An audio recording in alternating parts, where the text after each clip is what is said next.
Have you noticed lately that various forms of success, whether it's financial, professional, feel emptier than they used to?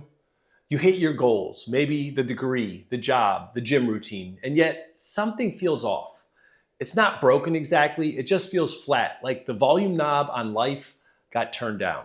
Across the country, I hear the same story from men in their teens, 20s, and 30s. I'm doing what I'm supposed to, but I still feel lost, disconnected.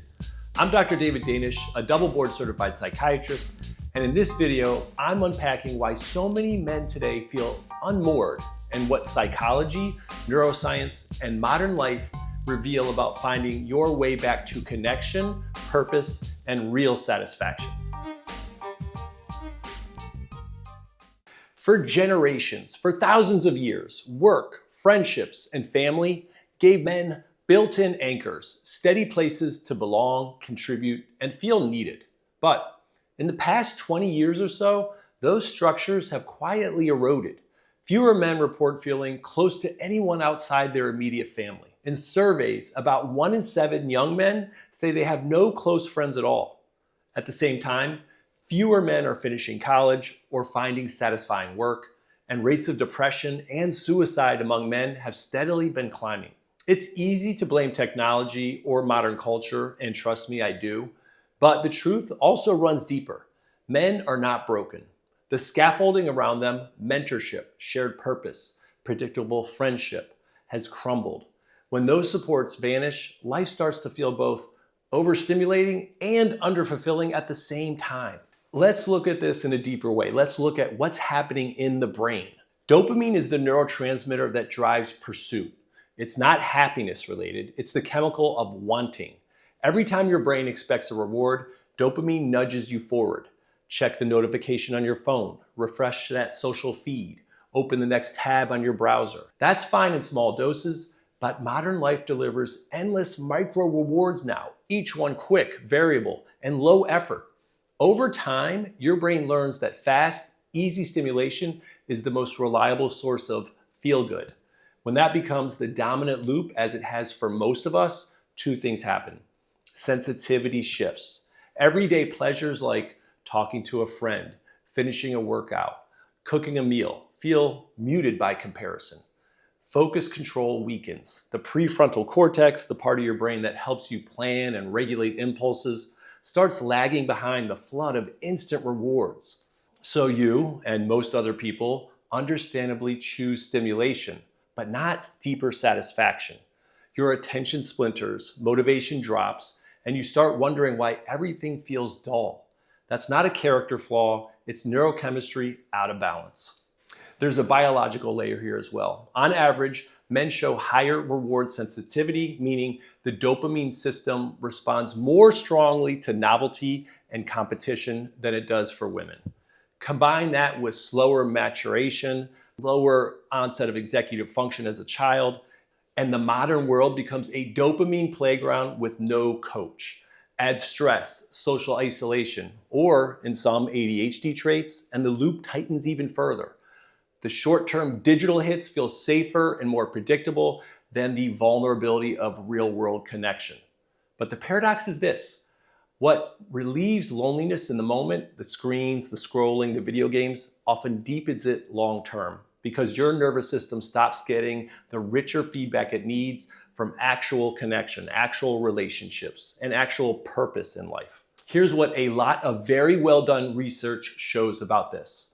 Loneliness is not just a feeling, it's a biological alarm we need to pay attention to. When that alarm rings, your stress hormones rise, sleep quality falls, and motivation disappears. Your body is literally signaling, find your people. Connection, on the other hand, steadies the nervous system. It gives your brain predictable rhythms and the quiet assurance that your efforts matter to someone else. Over time, that's what rebuilds motivation and mood stability from the inside out. That's why deeper satisfaction in life almost always comes from deeper connection to others. Your brain needs to experience belonging as much as it needs food or rest. If you feel aimless, start by rebuilding belonging in a small, predictable way. Connection with others grows through repetition, not intensity. Here are a few science-backed ways to start. Pick your inner three. Choose 3 people you'll invest in this season. A quick check-in, sending them a meme, a quick text message, or a voice note. They all count.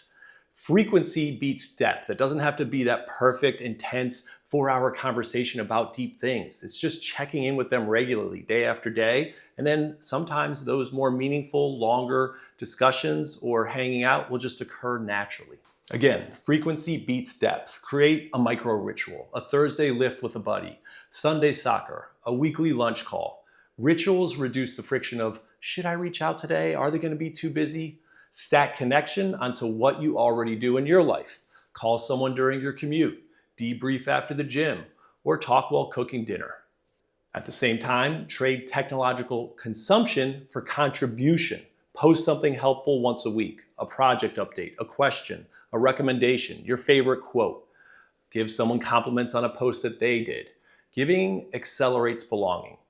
Also, you could join structured spaces. There's volunteer opportunities, recreation leagues, mentorship programs, or local classes. Shared missions builds easy trust. Pair accountability with growth. Find a build partner, someone chasing a parallel goal like lifting, getting in shape, language learning, or financial habits. The shared struggle, the shared purpose becomes the glue for you two. I've seen this pattern play out hundreds of times in my practice. The men who start rebuilding connection, even small, awkward, imperfect steps, which is the norm when you're just starting, begin to notice real positive changes. Focus starts to come back. Sleep steadily improves. The background hum of irritability and impulse seeking quiets. Not because life got easier, but because the brain's reward system started firing in sync with something meaningful again. Purpose does not have to mean a grand mission. It doesn't have to mean the perfect conversation. It can simply mean being a reliable teammate, a thoughtful friend, or the person who checks in when others forgot to. This all helps change the question from what am I doing wrong to what am I building with? What am I building in my life? Who am I connecting with today? If this resonated with you, please start small. Please share this with someone who might benefit. Please like and subscribe because that will help get the word out there. I'll see you in the next video.